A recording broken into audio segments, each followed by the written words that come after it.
Bismillahirrahmanirrahim. Assalamualaikum warahmatullahi wabarakatuh. Saudara-saudara, para pencari ilmu, para mahasiswa atau siapapun yang bisa menyaksikan tayangan ini, kali ini kita akan berdiskusi tentang patofisiologi kardiovaskuler. Saya bersama Dr. Asep Kuswandi, spesialis perawatan bedah, akan mencoba menyampaikan patofisiologi kardiovaskuler.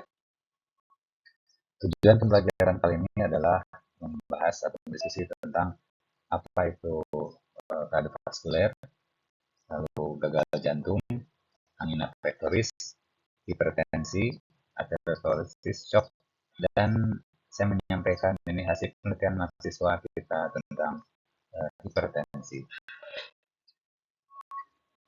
Kita bahas tentang sistem peredaran darah dulu ya, karena pembahasan kardiovaskuler identik dengan aliran darah ya.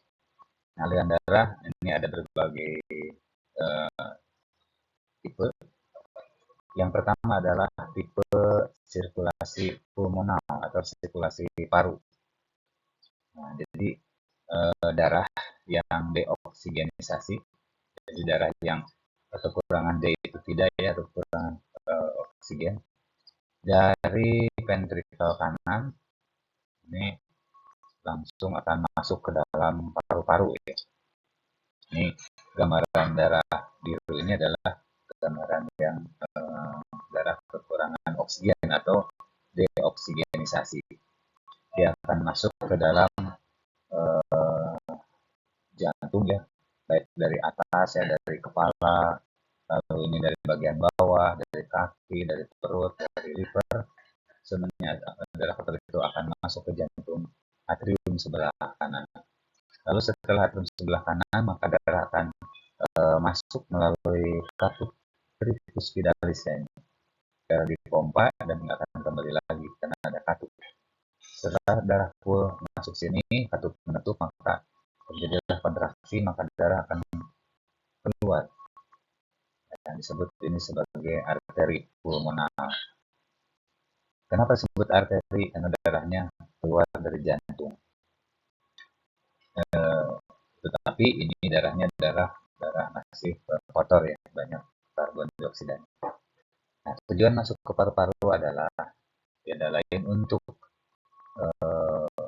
mengambil oksigen di kapiler ya, dan membuang karbon dioksida. Nah, setelah berhasil, darah akan dikembalikan kembali ke jantung, tetapi melalui jalur yang berbeda, yaitu yang sebelah kiri masuk ke atrium kiri.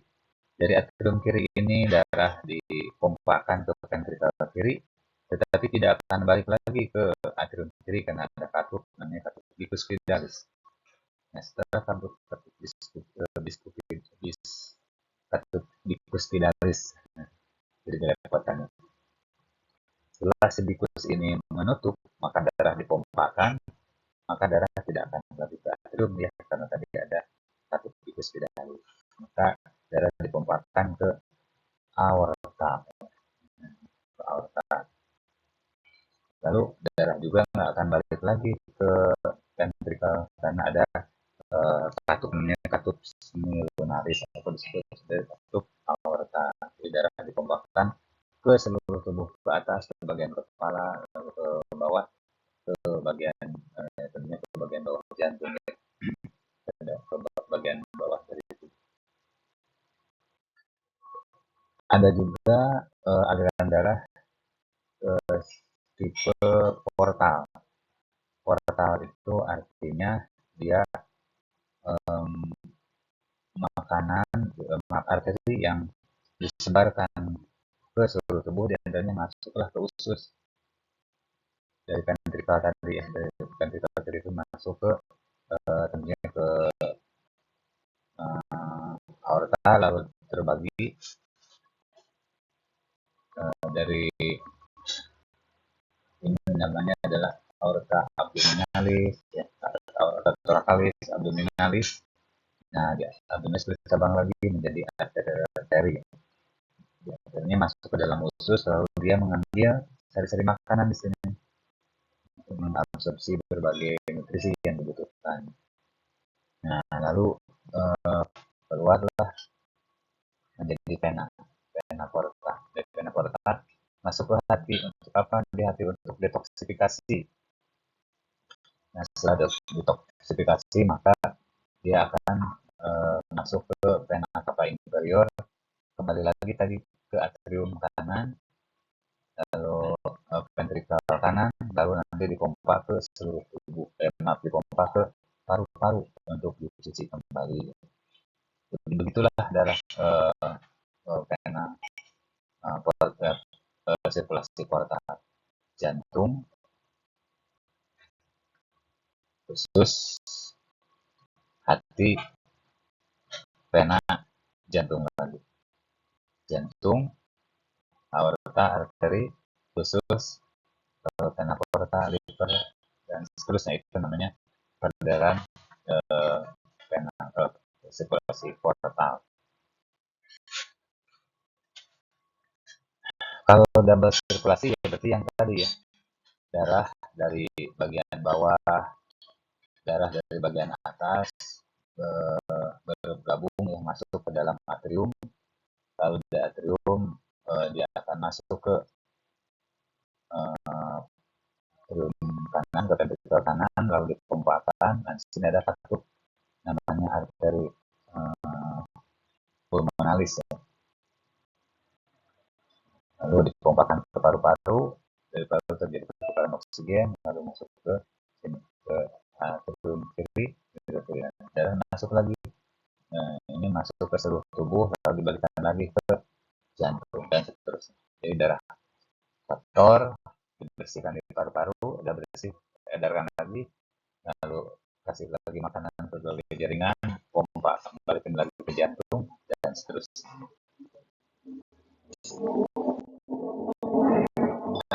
Ada 5 tipe dari pembuluh darah ya. Ada arteri, ada arteriol, jadi arteri bercabang menjadi arteriol, arteriol bercabang menjadi kapiler, kapiler lalu masuk menjadi vena setelah terjadi metabolisme ya di sini. Lalu pena kecil disebut venous, pena besar disebut vena atau vena. Nah, ini adalah struktur pembuluh darah yang harus kita ketahui, terutama arteri. Bahwa dinding pembuluh darah mengandung 3 lapisan, yaitu tunika interna, media, eksterna. Ini suka keluar di ujian ya. Nah, ini adalah struktur pembuluh darah arteri.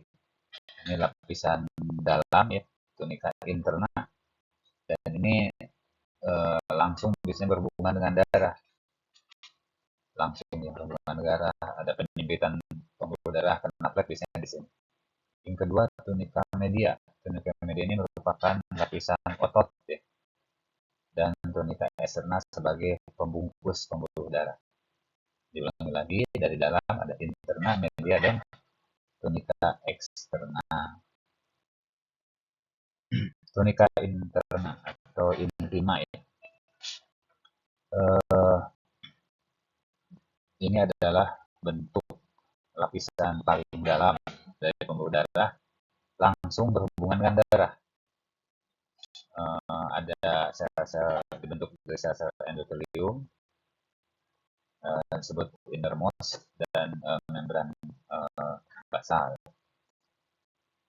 Ini adalah merupakan sel-sel endotelial yang smooth, yang halus, membantu dalam efisien aliran darah. Jadi darah ini lebih lancar karena elastik, lebih lembut, tidak kasar permukaannya, sehingga darah secara nyaman akan mengalir dengan bagus. Lalu ada mediator kimia, sehingga pembuluh darah bisa vasokonstriksi, bisa vasodilatasi, mempengaruhi kontraksi dari pembuluh darah si endotelial ini. Lalu the base membran ya, ini lapisan lebih di bawah endotelium dan memberikan support fisik terhadap lapisan endotelial, jadi sebagai support ya, memberikan kekuatan ya, dalam bekerja ya, karena terbentuk dari kolagen, ya, serat kolagen. Bisa stretch, lalu bisa stretch itu bisa meregang, bisa elastis, dan kembali lagi. Ini sebagai guiding, sel guiding movement selama perbaikan sel-sel darah ya. Memfasilitasi difusi material melalui interna dan media. Sekarang tunika media atau lapisan otot ini, otot pembuluh darah. Ini merupakan lapisan otot dan lapisan jaringan konektif ya. Berbagai sesuai dengan tempat atau pembuluh darahnya. Mengandung terutama sel-sel otot ya, dan selaput atau lapisan yang elastis di tunika media ini. Ini adalah otot yang semut, yang melingkar ya, seperti cincin. Hal ini mengatur diameter dan lumen, meningkatkan diameter jadi melebar disebut vasodilatasi, lalu mengecil disebut vasokonstriksi. Ini tergantung sistem saraf apa yang terkena. Oleh sebab itu, tunika media ini adalah pengatur tekanan darah. Nah, jadi kalau ada ujian pembuluh darah, ini apakah bisa sebagai pengatur tekanan darah? Ada, yaitu di tunika media. Karena bisa konstriksi, dilatasi. Konstriksi menyebabkan tekanan darah naik, dilatasi menyebabkan pembuluh darah menyebabkan tekanan darah menjadi turun.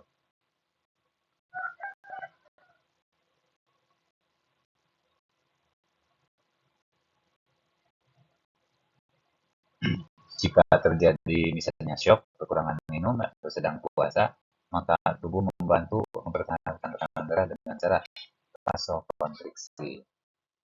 Yang bagian luar, disebut tunika eksterna, ini merupakan lapisan terluar ya, terbuat dari jaringan elastik dan kolagen yang elastis ya, mengandung berbagai saraf di sini. Lalu ada pembuluh darah yang tipis-tipis ya, mensuplai pembuluh darah ini disebut vasorum. Jadi pembuluh darah juga perlu makanan, perlu nutrisi. Nah, pembuluh darahnya namanya vasorum. Ini juga sering ditanyakan dalam ujian. Tunika eksternal juga membantu dalam mengatur ya, jaringan di sekitarnya. Selanjutnya adalah arteri. Arteri memiliki 3 lapisan ya. Tadi ada muskulus dan tunika elastik, sangat-sangat tebal dan berhubungan dengan tekanan darah ya. Tekanan darah tinggi ini akan relatif tidak akan pecah kecuali kalau sudah ada aterosklerosis. Tipe dari arteri ini elastik ya, lebih elastis ya. Arteri yang lebih besarnya arteri largest arteries, arteri paling besar di dalam tubuh ya, dengan diameter yang besar, mengandung lamela elastik. Misalnya aorta ya, pembuluh darah di aorta thoracalis ya, di tubuh atau cabang-cabang dari aorta. Lalu otot arteri tunika media mengandung otot yang lebih smooth, lebih halus, dan sangat elastis. Kalau tidak elastis, mungkin manusia tidak akan panjang umur ya, karena banyak yang stroke. Mampu untuk vasokonstriksi dan vasodilatasi ya, untuk mengatur tekanan darah. Arteriol lebih kecil lagi dari arteri ya. ini adalah main small arteries, arteri paling small, paling kecil. Ini merupakan mikroskopik pembuluh darah ya, yang mengatur aliran darah ke dalam jaringan kapiler pada tubuh. Ada sekitar 400 juta arteriol, Masya Allah, cukup banyak sekali, dengan diameter 15 mikrometer sampai 300 ya. Arteriol memiliki tunika interna yang tipis dan ada lapisan elastik interna ya.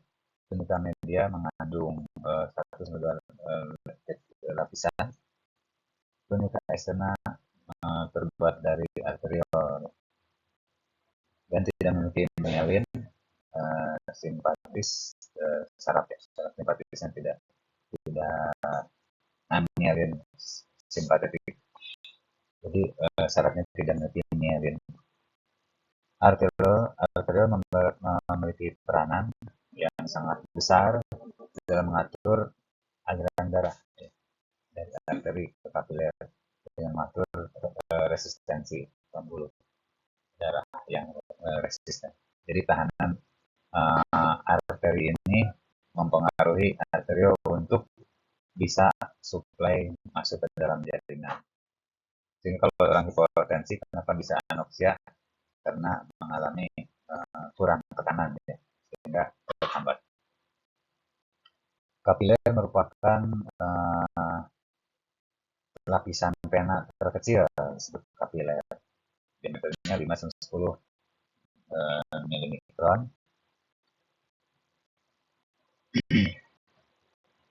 Ini adalah bagian setelah arteri ya, langsung masuk ke vena. Ada 20 billion. Ini cabang-cabangnya interconnecting vessel, jadi percabangan interkoneksi antara arteriol dengan kapiler ya. Ada 3 tipe, ada continuous, misalnya di sistem saraf pusat, paru, jaringan otot, dan kulit. Ada penetrate, ini di small pores ya, pada ginjal, pada pili-pili di usus, di mata, kelenjar endokrin. Ada sinusoid sangat besar ya, biasanya di sumsum red bone marrow, sumsum tulang belakang, hati, dan limpa. Lalu pertukaran kapiler, ada difusi, transitosis, atau backflow, filtrasi, dan reabsorpsi. Tentang veno atau arteri yang paling kecil ya, ini adalah pembuluh darah terkecil dan tidak memiliki bentuk yang khas. Veno menerima darah dari kapiler yang disebut dengan post kapiler veno. Jadi setelah arteriol, lalu kapiler, lalu masuk post kapiler veno.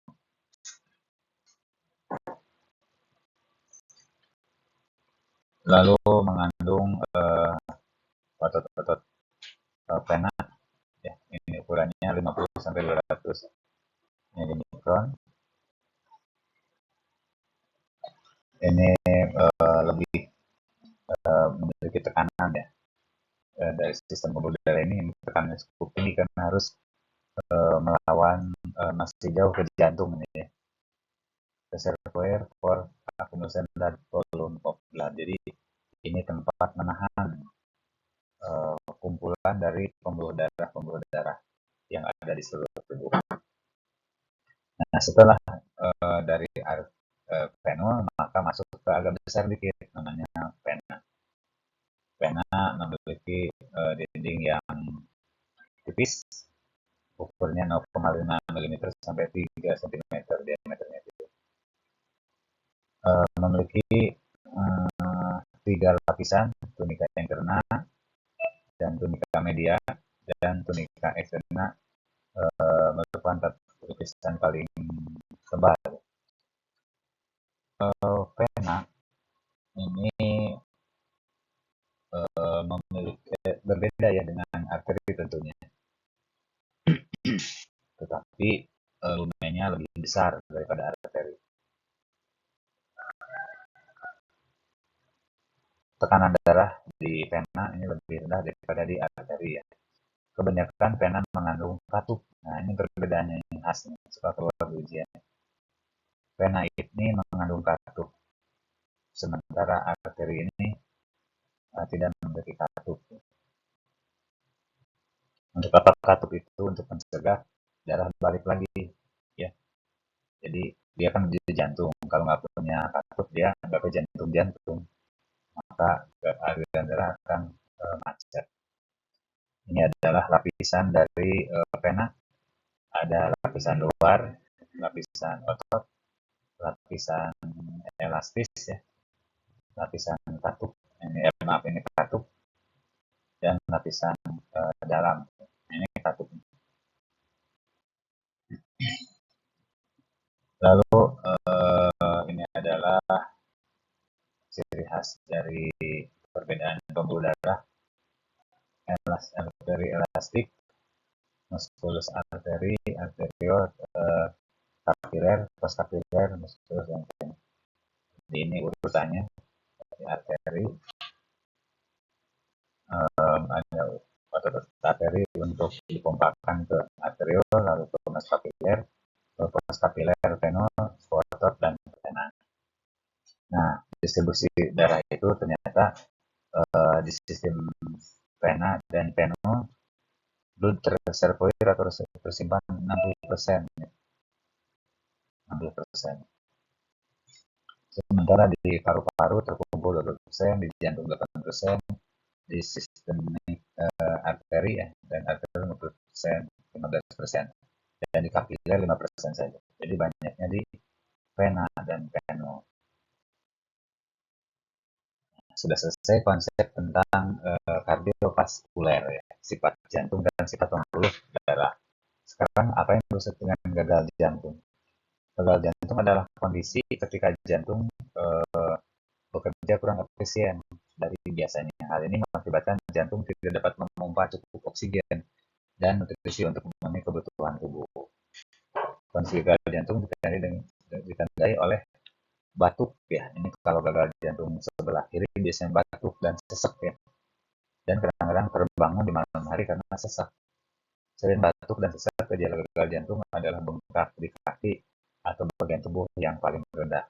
Ini karena gagal jantung sebelah kanan. Ya kan, ingat semua darah yang dari atas ke bawah itu dibalikkan ke kanan. Nah, yang kanannya gagal jadilah bengkak. Semua darah dari paru kan dibalikin ke jantung kiri. Yang kiri gagal, maka balik lagi ke paru-paru sehingga sesak dan batuk. Selanjutnya kita sering mendengar angina pectoris.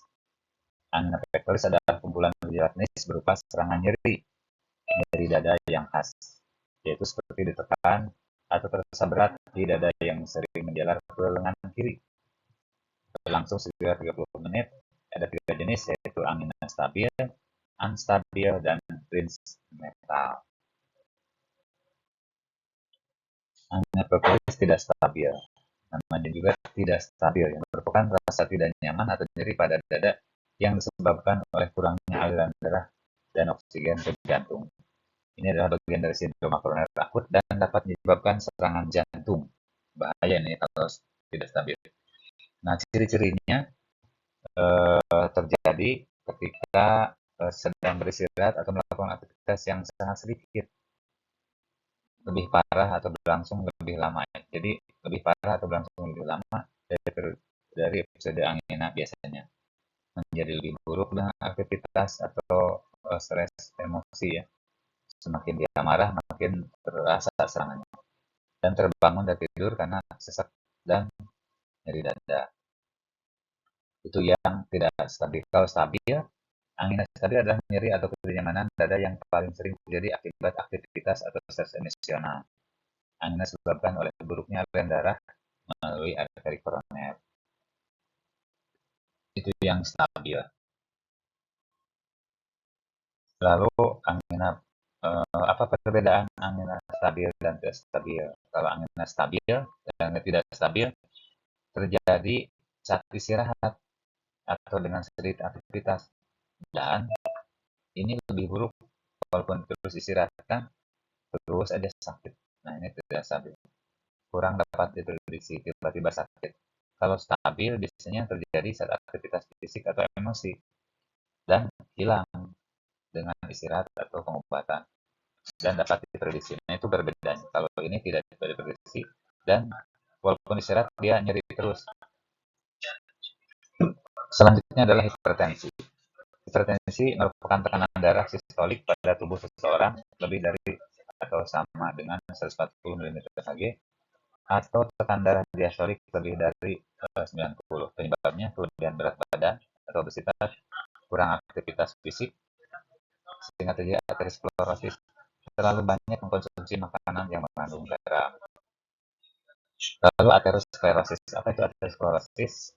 Aterosklerosis adalah penyempitan pembuluh darah yang disebabkan oleh penumpukan plak. Nah, ini plaknya ya, yang kuning-kuning. Kondisi ini berisiko tinggi memicu penyakit jantung seperti serangan jantung. Untuk mencegah risiko yang lebih berbahaya, aterosklerosis harus ditangani lebih awal dan tepat. Selanjutnya, shock kardiogenik. Shock kardiogenik, kelainan jantung primer yang ditandai dengan rendahnya curah jantung akibat kegagalan sirkulasi yang mengakibatkan hipoperfusi organ akhir dan hipoksia jaringan. Jadi secara umum, shock itu adalah suatu kondisi di mana terjadi hipoperfusi organ akhir atau hipoksia jaringan. Ini berbagai penyebab, di antaranya shock kardiogenik ya. Yang lainnya shock karena hemoragi, shock karena hipovolemik ya, di antaranya karena hemoragi, karena muntah, karena diare gitu ya. Atau shock karena nyeri, shock neurogenik. Intinya shock itu hipoksia jaringan, kurang oksigen jaringan. Kali ini karena pompanya yang jelek. Penyebabnya apa? Penyebab adalah serangan jantung yang merupakan komplikasi penyakit jantung koroner. Nah, begitu ya. Kalau tidak diatasi segera dengan penyakit tadi ya, angina pektoris tidak stabil, maka masuk ke shock kardiogenik. Bagaimana patofisiologi shock kardiogenik? Yang pertama adalah gagal jantung dulu ya, lalu dibiarkan terjadi otot jantungnya mengalami disfungsi baik sistol maupun diastolik. Maka akhirnya pompa jantung menurun, hasil dari jantung output menurun, darah di pompa tidak ada, sedikit saja. Terjadi hipotensi, penurunan arteri koroner, perfusi juga ke koroner menurun, iskemia di jantung, maka progresif myocardial infarction, maka terjadilah kematian. Jadi sebelum kematian, pada saat kadar output menurun tidak diatasi ya, misalnya dengan memberikan obat-obat golongan pemompa jantung, misalnya dopamin ya, adrenalin, dobutamin, maka perfusi ke jaringan menurun. Maka dia kompensasi dengan cara vasokonstriksi. Tujuannya sih terbagus, tekanan darah naik. Ini malah vasokonstriksinya di jantung, di miokardia. Maka jantungnya mati, orangnya juga ikut mati. Kalau ini gagal jantung sebelah kiri ya, kongestif paru-parunya, tekanannya tinggi sehingga menjadi iskemia, hipoksemia, dan akhirnya berujung ke ujung-ujungnya sih ke pembuluh darah di jantung terganggu sehingga kematian jantung lebih berbahaya. Dan terakhir ini adalah saya sampaikan hasil penelitian tentang hipertensi dari mahasiswa yang sudah lulus ya. Ini ada Haris namanya. Hasil penelitian ini menunjukkan bahwa persentase persepan penggunaan obat hipertensi terbanyak pada perempuan. Jadi obat hipertensi ini banyak dikonsumsi oleh perempuan pada usia 46 sampai 55 tahun. Itu 81% ya, perempuan dan usianya 46 sampai 55 ada 29,5%.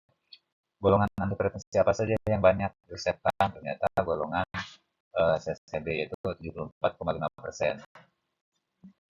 Golongan antagonis kalsium ini, kalsium blocker. Zat aktif yang lebih banyak disebab apa? Yaitu amlodipin 68,1%. Dan kekuatan sediaan obat antihipertensi yang paling banyak diresepkan adalah amlodipin 5 mg. Ya. Kan ada yang 5, ada 10. Kebanyakan 5 mg, 53%. Bentuk sediaannya apa? Yaitu tablet. Obat antihipertensi yang paling dikonsumsi adalah tetap amlodipin 5 mg sebanyak 56%. Demikian saudara untuk patofisiologi sistem kardiovaskular dan bermanfaat.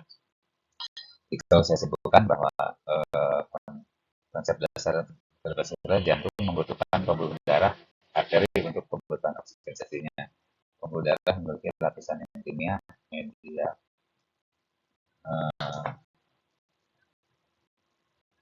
ini kurang satu ya. Maksudnya ada lapisan intima, media, dan lapisan luarnya ya.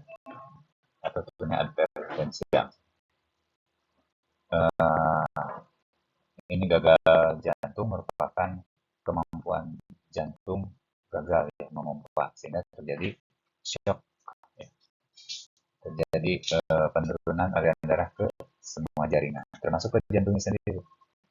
Angkat terus itu nyeri dada ya, ada yang stabil, ada yang tidak stabil. Kalau yang tidak stabil biasanya mengarah ke penyakit jantung ya, dan mematikan. Kalau yang stabil biasanya sembuh dengan istirahat. Kalau yang tidak stabil, tidak sembuh walaupun istirahat itu harus segera ke ICU. Hipertensi, sistol di atas 140, diastol di atas 90. Sedangkan aterosklerosis adalah penyumbatan oleh adanya ateroma ya, sehingga nanti ada obat yang namanya trombolisis, menghancurkan trombus. Shock suatu kondisi, nah yang kita bahas adalah shock kardiogenik. Shock akibat gagal memompa. Shock kardiogenik adalah kegagalan tubuh, kegagalan jantung untuk memompa darah ke seluruh tubuh. Ini hasil penelitian mahasiswa berusaha ya, dan hipertensi, amlodipin adalah obat yang paling banyak diresepkan oleh dokter. Demikian, terima kasih atas perhatiannya. Assalamualaikum warahmatullahi wabarakatuh, dan sampai ketemu lagi di pelajaran berikutnya.